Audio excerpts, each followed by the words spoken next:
Hello everybody, how are you going? And welcome back to another RMR, another Rick Mercer report, this one being Zenn car.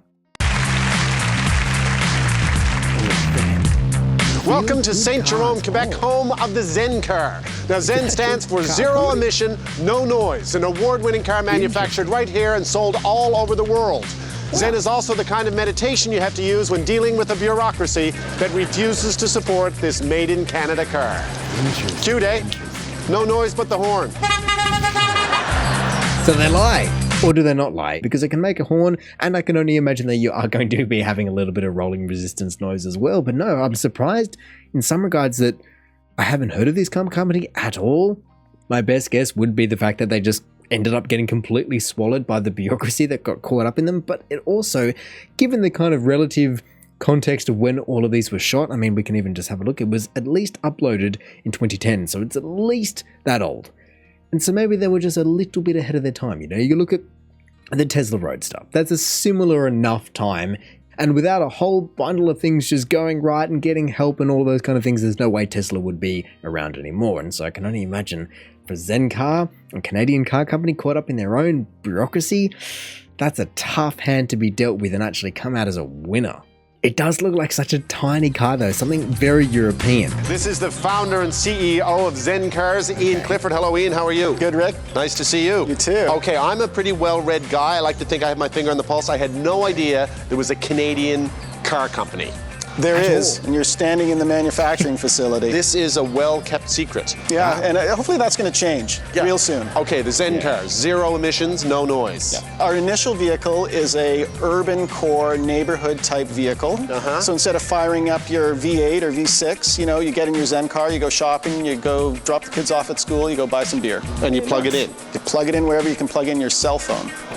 I can only, maybe they're going to get into it, but even before they do, I can only imagine that given the time, once again, that this is going to be coming out and also what seems to be the kind of budget that they would have been attempting to go towards, you know, the price target that they would have been targeting, I can only imagine that it's not going to be a high range, high speed, high seed rate charging infrastructure or anything is going to be in this car. But if it is just able to meet a very low end budget in a good way, then it makes a lot of sense. It's almost like a utility vehicle, a mobility vehicle, just to be dropping the kids off at the school and then going shopping and then coming home. If you only need to be doing 10, 15 kilometers or miles a day, and that's all the car needs to do, or if that's all it can do, then you seem that it'll be fine. Like, that's what a lot of people just get caught up with range, even in modern times. I mean, some countries are a lot more user-friendly regarding range and not, and huge strides have been made in that regard in terms of range and infrastructure, but still, to be having an idea and even to name the car after it, I like the idea, especially if you're going, no one, not even in the USA, is going after this idea, and so why not? We'll bring it home, we'll take it to Canada, and we'll do it ourselves. So this is a Canadian success story. It's designed here, it's built here. Where do you sell it? In the United States? Boom! Why? Because they're not legal on the road here. Why? Yeah, well, that's a very, very good question. We just after 18 months got federal approval. Okay, so now are they going to start rolling off? We're going to start seeing them on the streets? Can only sell them in British Columbia. Right. So there's only one province. Why? Well, this is because now it's up to each province to regulate the use on road. Wow. And it's very safe. I mean, this is... Why is that? Is it deemed closer to a mobility scooter, and so to be able to register a mobility scooter isn't going to fall under any kind of pre-existing legislation? Is that what the problem that they might have been running into, and maybe the USA is actually more laxed on those kind of things, would be my guess, especially if you are able to just sell them in the USA, but you're manufacturing them in China, not in China, in Canada, and then still able to just import them. Like, that whole minefield. I guess Canada has a very, very nice trade agreement in terms of making cars, but no wonder nobody knows about them, especially even domestically, because they're not even on the roads. I wonder, surely then could you not register it in the USA and then drive it across the border? How would that even work? I don't know. Or more so, how does that even work in general? Like, I know about, let's say, EU plates, and I can understand having like an imported car, but then you still have to register it, let's say in Australia. I don't actually know how international car but local registrations work. And it's very safe. I mean, this is... And I gotta tell you, it's very weird seeing them drive around the plant here. Yeah. Because they don't make any noise. Well, imagine downtown Toronto. same effect. Think of all the noise, So the good. noise pollution in our cities. I'm loving it. And in fact, with the radio off, you can hear birds singing when you're driving down your neighborhood street. It's crazy. It's crazy. I mean, I guess they can't be having too much rolling resistance noise, and they certainly don't have big fat tires, and that's why it does look so European. I could see them just ditching the USA, ditching North America entirely, and just go over to like Italy and Spain and all these really tight alleys where Fiats and Golfs and all those tiny cars, in the scheme of things, where they've just come from, what they're designed for. Like, that is where that surely needs to be going, especially if you're having low emission zones. I mean, this is 2010 at least, so it's kind of all before that, but I feel like if they could have maybe grabbed onto the European market, they might have had a lot better of a chance, because, like, again, I haven't heard of them, and I feel like in the modern era, I probably would have heard of them if they've had 15 years almost at least to be able to get off the ground and just get up and running and become a semi-international brand. And I haven't heard of them at all. I can only imagine that they're probably not around anymore for a multitude of reasons. Maybe they just couldn't get their budget, maybe they couldn't get their manufacturing volume, and so they just weren't able to support all their customers, so everybody left them for something else. Whatever it is, it's a shame, because to be able to, like you said, just drive down the road and hear the world, the nature around you, would be a completely different environment to anything else that we have today. Even today, like I said, with big fat tires, because all EVs are able to be so performance focused because of the electric motors, but nothing is targeting like ultra budget like this possibly could. Like, if you tried to make this car now, and he did cut him off, or the audio guys did cut him off in terms of him saying that it's actually really safe. Maybe it doesn't go that fast, but it's amazing how what would be the price of this car with its specs as it was if it was made today? $5,000, $10,000. I mean, like, you're basically making a motorcycle, an electric motorcycle, and putting a bit of a windshield in front of it. And now I'm joined by the Vice President of Production here at Zenn Car, Gilles Allard. Hello, Gilles. How are you? Fine, you? Nice to see you. You know, it's so hard to wrap your head around the fact that this car is not going to have a gas tank or a muffler. No. Nothing. Nothing. Just Electric look. components. And this is the rear battery box that we'll install. that's the motor. That's the motor. Hello, guys. How are you? Nice to see you. Now, if this it gets approved, what do you think you could sell this for in Quebec? Close to 12,000. Really? Yes. That's a bargain, isn't it? Yeah, that is absolutely a bargain, and that is what I was wondering. Like, for people to be going, okay, well, I could get an electric car for 40, 50, 30 grand, whatever it may be, but for a third of that, I can get a car that actually covers what I need. Like, there's going to be people that aren't going to be able to wrap their head around the fact that they won't be able to drive across the country on a single thing. That just is what it is. But for a percentage of the market, will be able to fathom the third, quarter, tenth of a price if they're just going for ultra luxury and just going, you know what? Instead of just buying a brand new BMW iX, I'm just going to go and get this, and I can just lose my ego for 5 minutes as I just duck down to the shops and come back. Like, I'll save 90 grand or more, whatever it may be. Like, the possibilities with a car that could be 12 grand, even the fact that that's Canadian, let alone whatever the hell they were selling them for in the US, like under 10 grand, that's pretty remarkable. You got to give them that. And it's 15 years ago, so even if it was 20 grand now, like, still, maybe there is some competition on the market that people wouldn't be able to justify going, okay, 20 versus 30. But then the fact that, like, even just the motor components, these two guys picked it up like it was nothing. It's going to be severely underpowered compared to a lot of cars, but it's fine. You don't need to go fast in a school zone. Now, if this gets approved, what do you think you could sell this for in Quebec? Close to 12,000. Really? Yes. That's a bargain, isn't it? Today, the price of the car, oh yeah. And you use yours all the time? Yep. Sometime when I go to the gas station and Yeah. I buy cigarettes, they say, Yeah. do you have any fuel? No. Look at my little car there. It's a totally 100%. So you still go to a gas station Yeah. just to buy cigarettes? milk and stuff. And You're all supposed the- to buy those on a reserve. Don't you know anything? That's how it plugs in. Yep. That's Save money. I guess, of course, especially if you plug it into your neighbor's house. Yeah. Just run it right across the backyard. Don't get caught. Okay. I'm gonna Just go for- hopefully you don't be plugging it into one of their generators on backup power or something like that. It might cost them a lot of money, but then actually these batteries aren't going to be too big. They're just running off a couple of lead acid batteries, so I can't imagine it's going to be, one, drawing that much power, and two, well, costing that much at all. Even especially 15 years ago's energy prices, not a worry in the world back then. Charge all day long, it'll come up to like 3 cents 72 or something like that. It'll be nothing at all. And again, that shows you the economical viability of a car like this. When it's, if someone is purely chasing budget and long-term budget and price to performance, come on, for 10 grand US less, this is what you're looking for. Okay, I'm going to go for a test drive. Thank you. Oh, here we go. What are you able to do? Rip it around? Look at it. It's not a tiny, tiny car. It's like a one-seater. So obviously, if I drove one of these on my own personal life, this would have a lot to do with reducing my carbon imprint, right? How much? It'd be huge. It's 6 tons a year if you drive an electric. 6 tons a year. You drive an electric car, you eliminate 6 tons of CO2 emissions a year. There's your Kyoto targets right there. It's right there.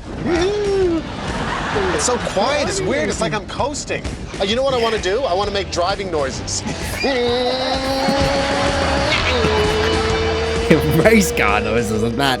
I hardly think that, like I said, it has the performance to back it up in that regard. So I don't think, I mean, if you want to, you can be 3 years old again and you can just have a whale of a time driving around your $10,000 car, thinking about how good it is to have all that extra money that you're not wasting, but at the same time, still, it doesn't have the performance that some people are going to be wanting, especially if you tried to release it now. That would be a very big contrast to anything that has recently been released, as, I mean, electric motors and everything have come so far. Why am I bother putting in such a tiny little thing? But then again, for 6 tons, 9 tons, 12 tons, I mean, there's the manufacturer of the car, but there's the manufacturer of every car. And so if you negate that, then all of a sudden, when you've got this little guy just running around, no worries, 6 tons a year, think of how many trees that is. Extrapolated over the entire population, that's a pretty penny.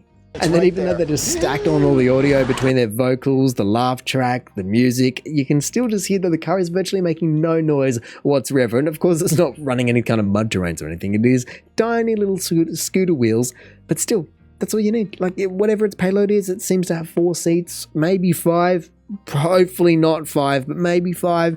And if that's all you need, literally to go down the road realistically and back, why not? Keeps you dry in the rain, keeps you out of the snow, hopefully. And other than that, go back and be in buildings, being in shelter. That's what 95% of people do anyway. Remind me again, what did John Baird say first time he took this for a test spin? The environment minister, what'd he say? John hasn't been in the car. Hasn't been in one. And the Minister of Transport? Ditto. You know what you can do to get the Conservatives interested in this car? Coal-fired stereo. It's a great idea. Yeah. Does it have a stereo? Yeah, absolutely. Want to hear some tunes? Yep. Yeah. Something tells me that that's not the real audio, but it is quite ironic that when you're one of however many Canadian car companies, well, let's say none in terms of anyone else that is doing this, but the Minister for Environment and the Minister for Transport, you'd think that you'd want to be having your finger, as Rick said, on the pulse of just domestic product like this. I mean, it's just good PR, if nothing else, going, hey, look at us, look how good we are. We are making this car, and I support us making this car. It's just a no-brainer. But for people to go, oh, don't even know about it, sorry, only sell it to the UK. I mean, probably the import-exports guy knows about it, but no one else knows about it. I decided to put it up on the curb because I'm in Quebec. Now I'm going to start it. Look. Keep it down. Now listen to this. It's on. Now it's off. Hello, how are you? Very good. That's a noisy shopping cart you have. Have you seen this before? It's a Canadian car. It's built in Canada. It's manufactured in Canada, but it's illegal to buy here. And it fits under the Christmas tree. It's going. What? It fits under the Christmas tree. Look, say all you want about it, but if that's all people need, then I don't see anything wrong with it. Half the world lives like that. North America has just had such skewed perspectives of any kind of vehicle for a very long time, given their oil prices being so low, but you can clearly see that this guy sits in there just fine. It has a radio, which is very stock standard. As of 15 years ago, it would probably have a screen that's the size of an iPad if it was released today, but 2 people fit in there, and as long as they don't need to be going cross country, it is quieter than a shopping cart. Like, even just that metric sounds weird. Like, what do you mean a car is quieter than a shopping cart? Like, that's not a thing. But it is. It could be. It could have been. And then even just this entire line, like, it just sounds so ridiculous. It's a Canadian car. It's built in Canada. It's manufactured in Canada, but it's illegal to buy here. And like, what a random thing, surely. You'd just be pulling your hair out as the owner and all of the logistics managers going, why? Why can we do everything but actually sell it? They even got it on the road. So what, is this actually registered in the USA and then they brought it back? Or I don't know what's going on. But they're clearly able to give test drives. it's going. Is it going? Yeah, it's going. No. It's going now. No. There you go. Go for a spin. just like that. Easy. It gets up and goodies. That's cool. It's cool. It is cool. It's just so simple.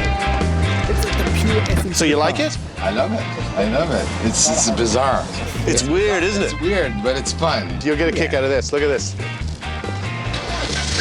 It's like a coffee maker. I think what people are going to want to know, Ian, the consumer's going to want to know before they buy this thing, can a family fit a week's worth of groceries in the trunk of this car? Absolutely. Let's put it to the test. Whoa, whoa, whoa, whoa, whoa. Oh, hang on a minute. That's actually kind of impressive. If they're able to fit all of this in there, that is a lot of... I actually don't even know what that is. Oh, it's Molson. I was like, is that Mexican? No, I'm not seeing that. But it's Molson. Of course, it is a Molson export, which is interesting. And one box of Special K, but it fits it all in. Look at that. You can see the suspension going crazy. Thank you so much for the tour and the test drive. It's a pleasure. And what's Zenn stand for again? Zero emission, no noise. And 20 cases of beer and a box of cereal.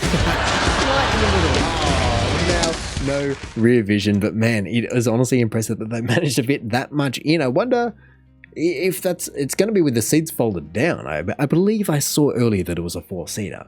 But still, to be fitting that much in there, that's a lot. So are the front seats down too? Did they remove them? Whatever it is, it's a very compact little car that fits a lot of good into it. Like you said, just even the whole idea, zero emissions, no noise. Like, I love the fact that it didn't try and go all fancy with the words. It didn't go over anyone's head, or hopefully it wouldn't. It just is what it is, and it's fun. It might be a little bit different, a little bit weird for some people, especially 15 years ago. Now you'd have no problem. People know what you're getting in for, but at the same time, it's a little go-kart. It's a little runaround. And for 10K, that's exactly all people should ever need. That's all people should ever want. It's a budget-friendly vehicle, so I'm disappointed that I haven't heard more about it. In regards to, I can only believe that it's been shut down. I mean, let's just have a look. There we go. What can I say? That's exactly as I kind of expected. The Zenn Zero Emission No Noise is a 2-seat. Funnily enough, I expected it to be 4 just because I thought I saw 4. I don't really get how they said that you can take the kids to school. Anyway, 2-seat battery electric vehicle that was produced by Zenn Motor Company from 2006 to 2010. And so that's why I would love to know when this video was made, because it clearly either was at the very end of the lifespan or earlier than 2010. So if it is 2006, 2007, that is early. Like, for people to be getting in a battery electric vehicle back then, it's impressive. No wonder the guy was just having a whale of a time just driving around in it, because it would be very, very new and novel of an idea. But again, I'm disappointed that it failed, because it seems like it had all the right intentions. It had all the right kind of ability in terms of being able to be sold in the USA and British Columbia, all of those kind of good things. But then it just never grew legs and walked down the street. Its battery power ran out of juice, and that is a shame. But hey, overall, it's a great idea, and perhaps it just paved the road metaphorically, or maybe literally in some place, just for everything that we are going to be experiencing now and into the future. And so for that, zero emissions, no noise, it's going to be a good future.